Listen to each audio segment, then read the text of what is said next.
Here's how I got my first ever client in real estate and what I learned from it. When you're new, your first client most of the time is going to end up being somebody that knows you personally, whether it's someone from your friend group, a family member, something like that. In my case, I got my license in November of 2021 and it was December of 2021. And we were out with a big friend group and someone mentioned that they were interested in the next couple of months, buying a property in a very specific neighborhood because that neighborhood had boat docks and he wanted to keep his boat there. It was almost like a really passing comment. So I was like, hey, I would love to help you. I just got started in real estate. And he was like, okay, yeah, sure. But I'm not ready yet. So I took that tidbit of information and I reached out to every single building in that neighborhood. It's like an island community with multiple different condo buildings.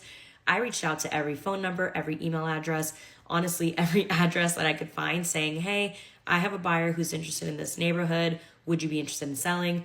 Do you know of any neighbors that are interested in selling? Or do you know of anybody in general who's interested in selling? I got so many no's. I got one maybe, and I got one person who actually said, not me, but my neighbor down the hallway was just telling me that she wants to sell the other day. So she connected us. I ended up going to see that lady's apartment. She ended up not wanting to do something direct. She wanted to go on the market. She thought that she could get more money. I said, great, let's turn this now into me trying to pitch the listing. Unfortunately, I didn't end up getting that listing, but I did bring my buyer through when it was on the market to let her know hey, I wasn't full of shit. I really do have a buyer. And then the other lady that had said maybe, I had gone to meet with her a couple months later. She said, I'm not ready yet, but I really like your energy. It was great to meet you. I like your work ethic. When I am ready, I would like to work with you, but I'm not ready yet. So I kept following up with her for months and months and months and months until literally it was May. And my buyer was listen, I want to get a place now. So I finally coordinated a time. He went to go see it and he really, really liked her apartment and they ended up working out a deal through me. I was a listing agent and I was the buyer's agent. So I actually ended up double ending my very first deal. I also want to note that this didn't end up happening until June. So for 6 months, I worked on getting this deal to happen. So what did I learn from that? If you have anybody who says that they could be interested in buying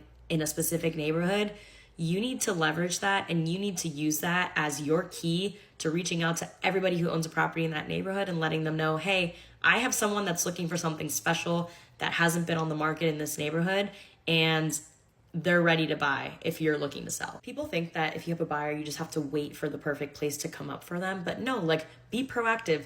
Go after exactly what you know that they're looking for.